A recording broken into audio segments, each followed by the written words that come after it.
Right, we should now have gone live. So I'm going to come out of that and come back into Zoom. Hello, everybody.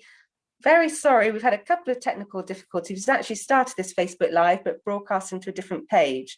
So we're hopefully on the right, I've got a colleague that's going to let me know in a minute. Hopefully we're broadcasting on the right page. And welcome and thank you for joining this very special Facebook Live event with Bladder and Bowel UK and Eric in marking World Bedwetting Day, a week today.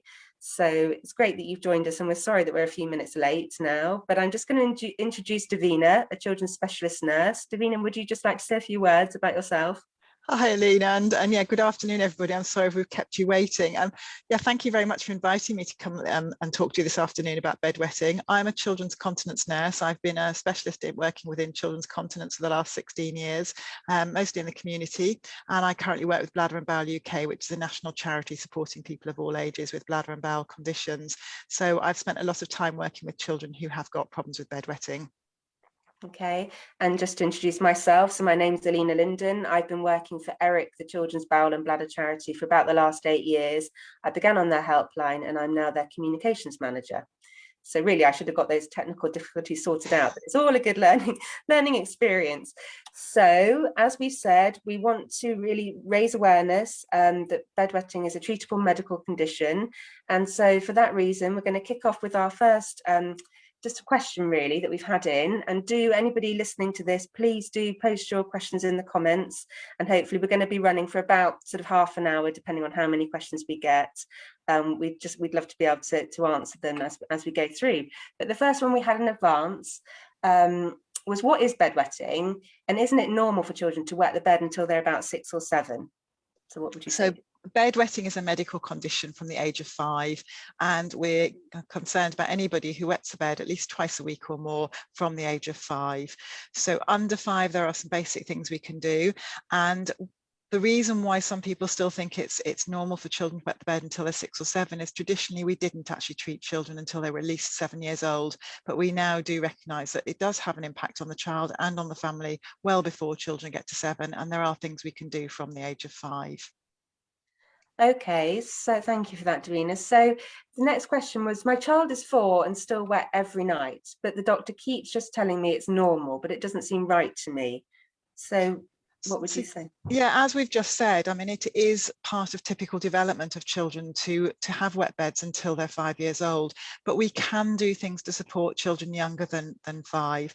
So things like making sure they're drinking really well during the day helps the bladder to work properly. So when we talk about daytime drinking, we're talking about water-based fluids and avoiding things that are fizzy and things that have got caffeine in. So that's tea, coffee, hot chocolate and colas.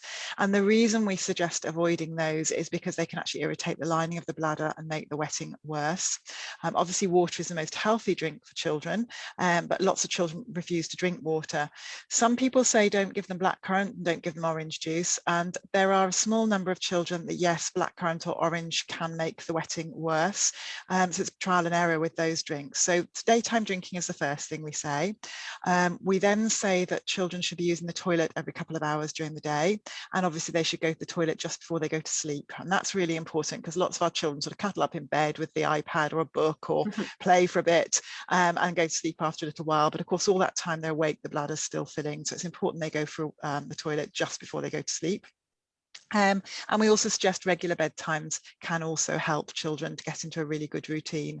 And if those things aren't working by the time the child turns 5, then we suggest you have a chat with your GP, the child's school nurse or the health visitor, and they can offer some further suggestions for support. Okay, that's brilliant. So it's some things that families just need to check out and put into place to really give their child the best chance of being dry, aren't there? And absolutely looking at that drinking. Wonderful, thank you. So the next question we've had, and I know this is something that a lot of people ask about, is if I take my child to the toilet when I'm going to bed between about 10 and 11 p.m, they stay dry. But I have been told not to do this and then they're wet. Why shouldn't I take them to the toilet when I'm going to bed? We used to actually advise that you take your children to the toilet when you go to bed, but what we've found is that actually the children don't tend to wake up. So I've asked lots and lots of children, you know, about does mummy or daddy take you to the toilet when they go to bed? Do they wake you up to go? And the children will sit there and shake their head. And the woman says, but I do every single night. I took you last night and you had a conversation with me. But the child's not fully awake because children are, or we're almost deeply asleep in that first third of the night. And of course, if you're taking them before you go to bed, then that's when your child's most deeply asleep. So what actually happens is they're being encouraged to wee at a time when they're not fully awake, which is what we're trying to stop them from doing. And also we're not sure how full their bladder is before we go to bed. So again, we're encouraging them to empty their bladder before it's full, which in the long term, we now believe may have a negative impact. So the advice has changed, as does happen with medical advice, that we suggest don't actually take them. Having said that though, if you're away and it's really important that bed stays dry and you know that it will help for a few nights, then there's no harm in doing it for a few nights. But as a long-term measure, we don't recommend it anymore. Okay, right. So it's a management, isn't it, rather than a treatment? Absolutely. With that? Yeah. Okay. And a short-term management. Short-term, yeah. Okay. So the next one is, our doctor just keeps telling us that there is no treatment until our son is 7. He's 6.5 now and wet every night. It's ruining the mattress. Is there anything we can do before he's 7? There is, and I mean, I've had a similar situation with friends whose children have been told they can't be treated until they were 7, and that used to be the advice. Again, if we go back a few years, no treatment was offered at all until children were 7, but we have changed that, and since 2010 we've had guidance to say that children should be treated from 5. So yes, there is treatment that can be offered before children are 7, and there's 2 main first-line treatments. Once we've done the lifestyle things, so making sure the children are drinking really well, so at 6.5, you should be having about 1.5 litres of water-based drinks a day, split up between drinks every couple of hours. We suggest children avoid all food and all drinks for the hour before bed. And I didn't mention food before, actually, Lena, when we were talking about the littler ones, but particularly foods that are high in protein or high in salt encourage the kidneys to make more urine. So it can actually increase the likelihood of bedwetting if children are eating late. And obviously with little ones, they tend to have their evening meal much closer to going to bed than older ones do. But avoiding drinks and food in the hour before bed can help as well. And if those lifestyle things don't help, the other thing we always think about is constipation, because if a child's constipated, that poo that's been retained can actually put pressure on the bladder and cause bedwetting or make it worse. So once we've sorted that out, if it exists, then we will actually look at the 2 main treatment options. The first one is an alarm, and the second one is there's some medication that children can take that helps reduce the amount of urine that's produced at night, and that's called Desmopressin. Okay, brilliant. And just touching back on what you said there about constipation, both of our charities have got lots of information about treating childhood constipation. We would really urge anybody that's your situation, that perhaps your child does have a problem with poo, to check those pages and then book an appointment with your doctor to talk about the constipation. Absolutely. So I've got a question here. My daughter is 5.5, and has recently had numerous dry nights in a row with just the occasional wet night. Is she beginning to become dry? She could well be, yes. And we know that children who only have occasional wet nights are the ones who are most likely to get dry on their own with time. So yes, she may well be. And what might help is actually to try and work out if there's anything different on those occasional wet nights. Was she very tired? Was she feeling poorly? Did she drink more during the day? Had she drunk less during the day? Has she had some of those fizzy drinks, or maybe a hot chocolate or tea? Had she forgotten to go to the toilet just before she went to sleep? Did she go to bed very early? So anything that's different might start to give you clues as to what's causing the bedwetting for your daughter. And that way, then you can actually put a plan into place that you're going to try and avoid those things where you can, or accept that she might just have a wet night if you can't avoid them for any reason. Right, so the message is she's moving in the right direction, which is brilliant, but you just need to do a little bit of looking, perhaps keep a bit of a diary just to note down some of the things that you were saying, what was different about the day before to point of, or the evening before the wetting happened. Yeah, okay, absolutely. So another question that we've had through, and thanks so much to people that are posting their questions. This is brilliant. If we don't get around to answering them all, we will post back in the comments, whether it's to signpost and we can get the answer, or we'll do our best to provide the answers there. So, and for anybody who's joined us, my name is Alina Linden. I work for Eric, the Children's Bowel and Bladder Charity, and I'm joined today by Davina Richardson, a children's specialist nurse from Bladder and Bowel UK. There will be a recording available, so you can go and catch up on the questions we've just had. But the next question we have is, why can children start bedwetting suddenly, especially after previously being dry? Oh gosh, there are lots of reasons for that. The first thing I always wonder about is, have they become constipated? And constipation in children is not always easy to diagnose. It's not just about them not pooing for a few days or just doing small hard poos. There are lots of different symptoms of constipation. And as you said, Alina, there's information on both our websites about that. So constipation, if the child's not fully clearing out the bottom when they go to the toilet, that can put pressure on the bladder, and that can then manifest itself as bedwetting. Very occasionally, and it is rare, but it can be a symptom of an underlying medical problem. So a sudden start to bedwetting, I would suggest you always have a chat with the healthcare professional, so their GP or school nurse. Sometimes bedwetting will start suddenly after a stressful incident. And we do treat it exactly the same as we do children who've always bedwet. And there is treatment available. But yes, sometimes it can be stress, but we do need to rule out the medical causes. So sometimes, again, it's something very straightforward like a urinary tract infection. There are lots of different causes. Very, very rarely it can be something like diabetes, but there are usually other symptoms for that. And certainly if your child's unwell and has started suddenly, I would definitely be speaking to GP, but it is worth having a chat with your healthcare professional if bedwetting started suddenly. Right. Yeah, sometimes known when you Google it as secondary nocturnal enuresis, isn't it? It A is. sudden onset bedwetting. And as Davina says, absolutely, chances are there's a reason for it, and it will, it's something that can be treated, but you do need to talk to your GP, a healthcare professional. Yeah. Okay. Absolutely. So let's have a look at the next one. So how do you get started with staying dry at night? I have a 6-year-old who is still wet and a 3-year-old. We wear nighttime pants, but feel that this may encourage laziness. What would you say? Oh, I get very upset when people talk about lazy children, that lazy word. Yeah, anybody who's heard me speaking before knows that I get upset about that lazy word. Children are not lazy. Children may have very different priorities from their parents or the adults around them, but they're busy people who are learning, and really they're like sponges, just absorbing as much information as they can all the time. So it isn't laziness.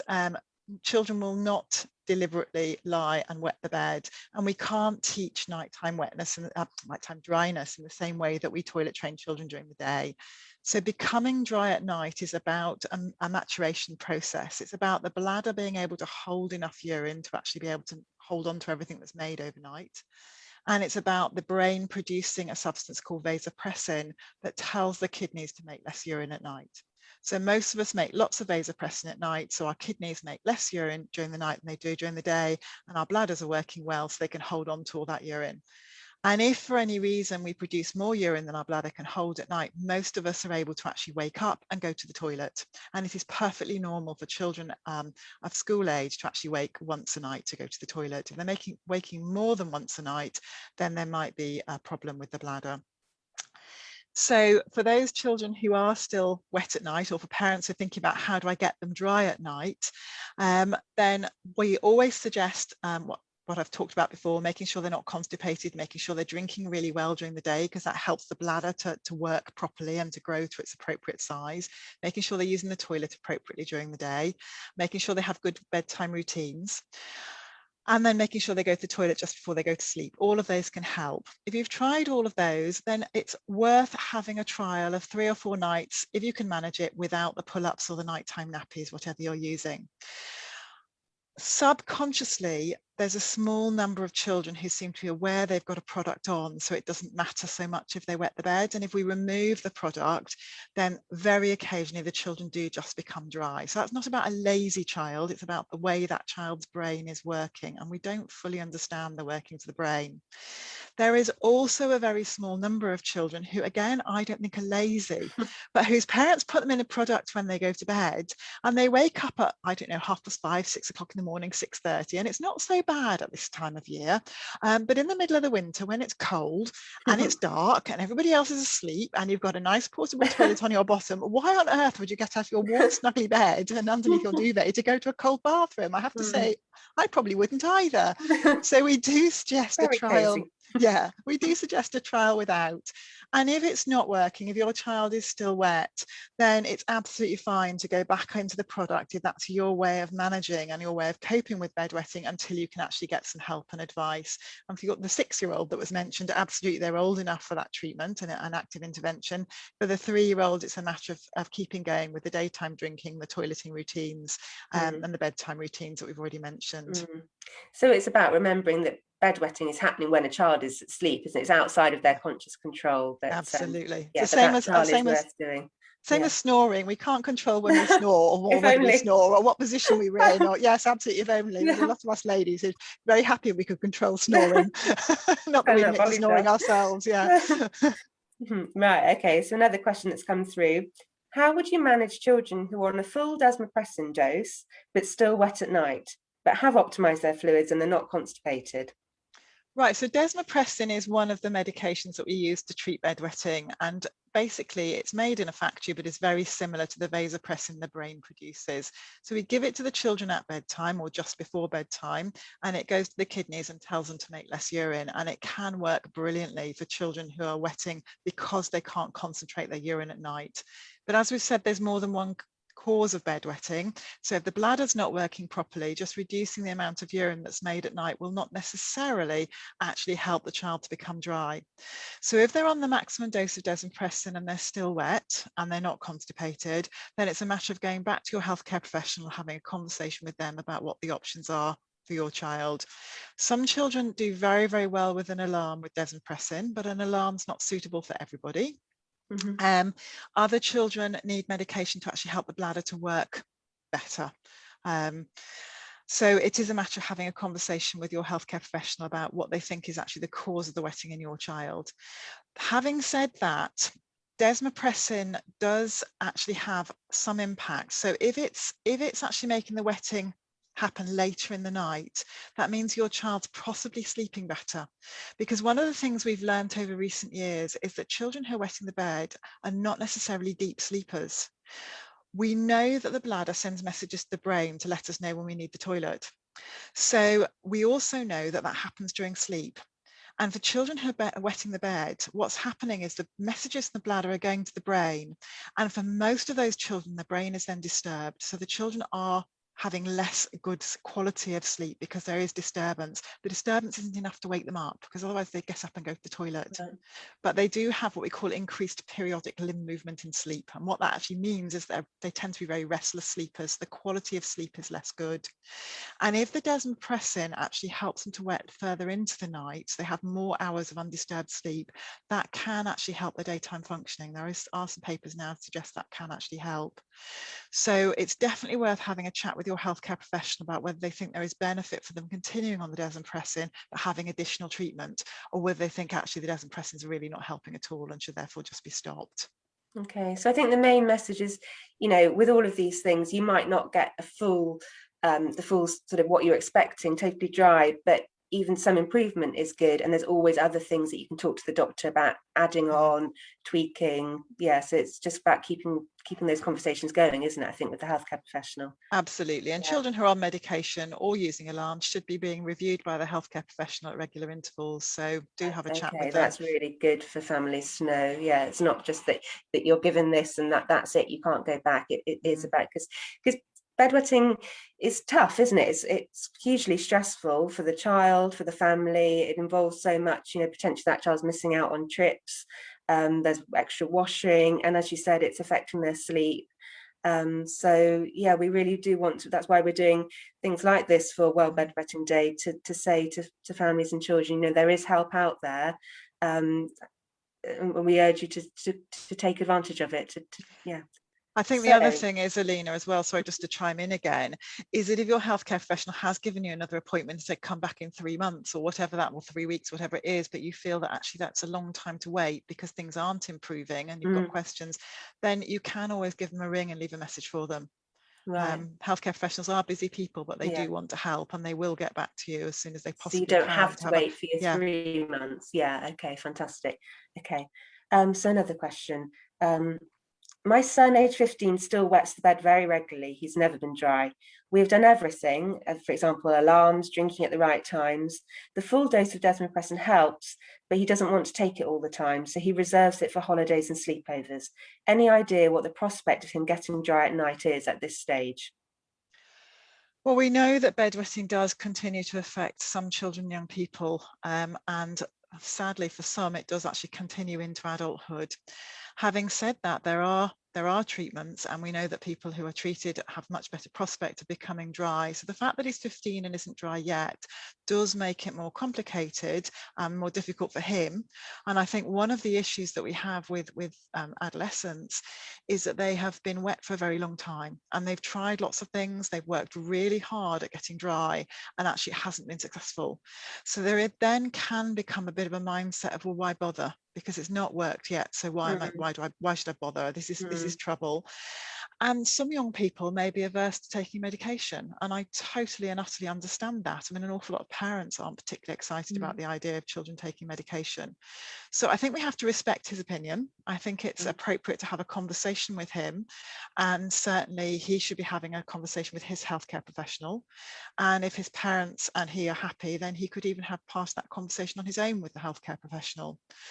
So it is going to be going back to basics and unpicking, well, this is where we've been, this is what we've tried.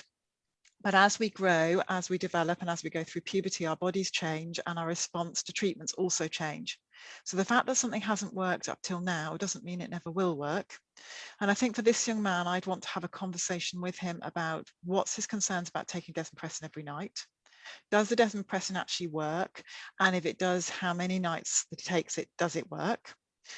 Is there a lifestyle element coming in here as well? Is it that actually he wants to be going to bed much later and sleeping in later, and therefore he doesn't want to take the desmopressin? Is it that actually he's wanting to drink just before he goes to bed, which isn't going to help his bedwetting?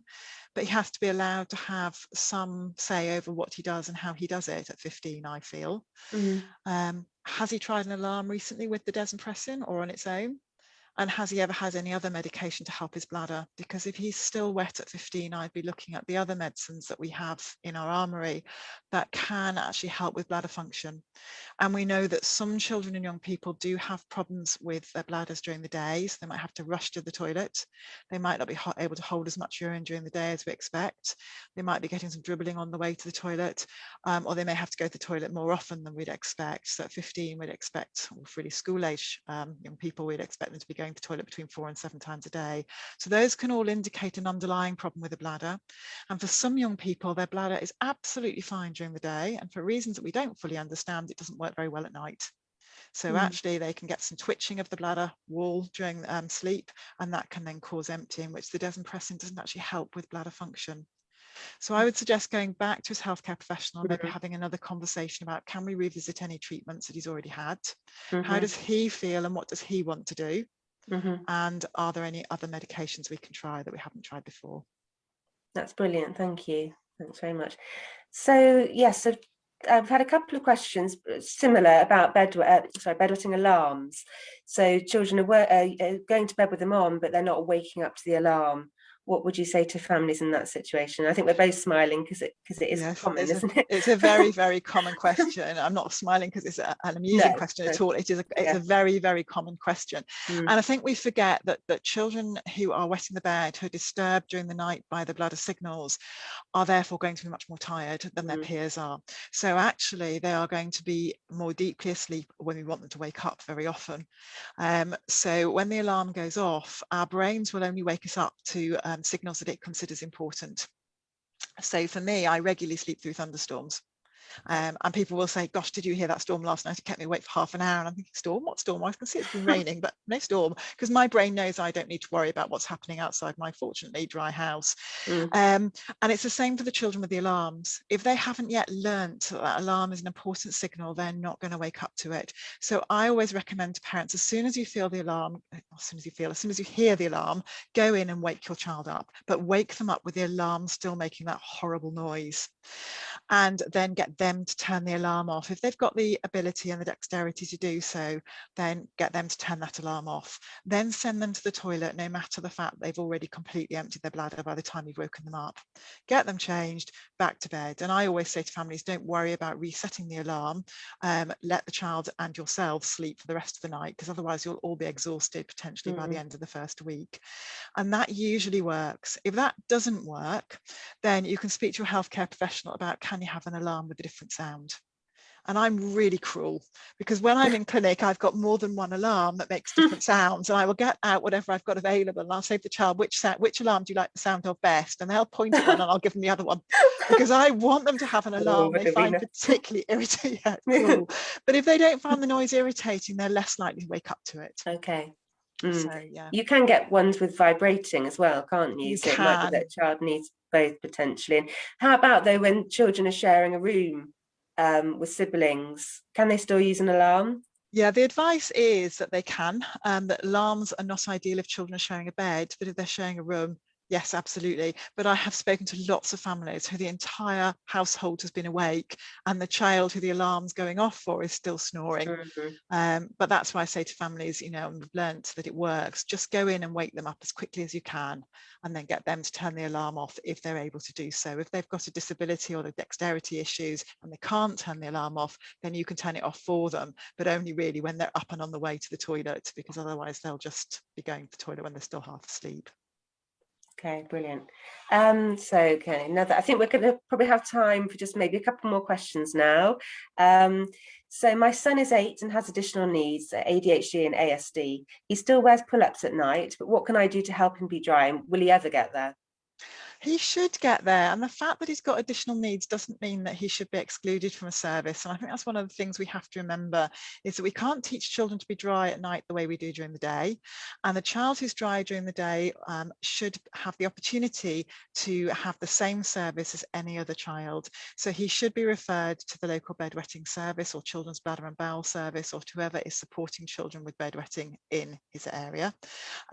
We do know, having said that, that children who've got ADHD and children who are on the autistic spectrum find it more difficult to get dry at night. But they do respond extremely well to treatment, many of these children, although they can find it difficult to engage with the treatment. So for a child who's got ADHD, I don't usually recommend alarms, because these children tend not to sleep so well at night. And actually for parents who are exhausted with a very, very active child all day, they need their sleep as well.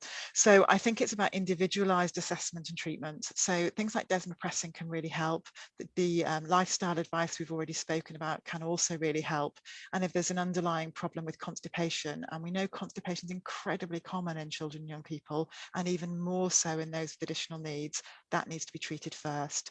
So when we're looking at bedwetting, we will always assess the bowel first and the bladder, and then we will treat any constipation first, then any daytime bladder issues, and then the bedwetting in that order, because we know that's what makes the treatment most successful. So I would say definitely go and ask for some help. Right, brilliant. Okay, I think we just got time for one more. So my daughter is a very heavy sleeper. Could this be a cause? She's fine in the daytime, but she seems to only realise when she's desperate. So yeah, realise that she needs to do it. Yeah, so she's got a bit of urgency there happening. Yes, I mean, that's, yeah, as you say, desperation to go to the toilet, appearing to leave it to the last minute, or again, children that parents describe as lazy, can't be bothered to go to the toilet in the day. We call that urinary urgency, and it is a medical condition. And what that suggests is that the bladder wall, instead of staying soft and stretchy all the way through filling, actually gets twitchy. Normally our bladder wall only tightens and squeezes when we're actually on the toilet and trying to pass urine, but it can, in some young people, actually get twitchy and tighten and squeeze partway through filling. And that sends a sudden and urgent message to the brain saying you need the toilet and you need it now. So these are the children who just can't wait, who appear to be putting it off to the last minute. It's actually the bladder is firing off before it should be and sending them to the toilet sooner than it should be. And if that's happening when they're asleep, then their bed's going to get wet if they're not able to wake up. And I think deep sleep we now know is not necessarily associated with bedwetting, other than that the children are more tired because of the bedwetting and the disturbance to the brain. We tend to only want to wake children up if we want to put them on the toilet to prevent bedwetting. And we tend to do that before we go to sleep. So that's usually 10 or 11 o'clock at night, which is in the first third of the child's night. But we all sleep most deeply in the first third of the night, which is, I think, why children with bedwetting tend to be labelled as being deep sleepers. So I think going back to this young lady, I think she really should have an assessment to make sure there's no constipation which can cause this urgency, and to make sure that her bladder is actually being treated if needs be. But things that her family can do in the meantime are make sure she's drinking really well, because concentrated urine actually irritates the lining of the bladder, as do the fizzy and caffeinated drinks we've spoken about. So drinking plenty of water-based drinks during the day, so at 6, about 1.5 litres, so about 200 to 250 mils every couple of hours, up to an hour before bedtime. Making sure she's going to the toilet after her drinks, and then as she needs to between times, can really help. And then ask your healthcare professional for some support and assessment. Okay, fantastic. Wow, well, it feels like we've covered a huge amount there. I know that there are some people that have asked questions that we just haven't got time for, but we are going to be doing another one of these, aren't we, in a couple of months' time? So if the demand is there, which it clearly is, there's lots of people out there that could benefit from hearing these questions and answers. We will do this all again, and like I said, we will put some signposting to resources within the comments as well, the things that we think will help based on the question that you've had. So if we've not managed to answer you, do look out for a reply there. And I think just the last thing I'd like to say, Davina, is for people that are still tuned in, what would the main message be that you would give them? That bedwetting is not something you have to put up with. It's not something your child has to put up with. If they've got to 5 years of age, there should be treatment available in your local area. So do speak to their health visitor, their school nurse, or their GP and ask for some advice and support. And do go and look at Bladder and Bowel UK and the ERIC websites for more information. Brilliant. And happy World Bedwetting Day. Yes, and on World Bedwetting Day itself, which is next Tuesday, we will be releasing a podcast which will go live on Anchor FM, which you can find on Spotify and other streaming things. And you can hear myself and Davina in conversation with a mum whose son is 6, and she's just beginning her journey of getting help for him with his bedwetting. So do listen out for that. And again, Davina will, in that podcast, she passes on all of the same brilliant tips and knowledge that she's given today. So thank you, Davina, for joining me. Pleasure. No, thank you to everybody else out there who's been watching. And we'll see you again soon when we do another one. Okay, bye-bye. Thank you very much. Bye.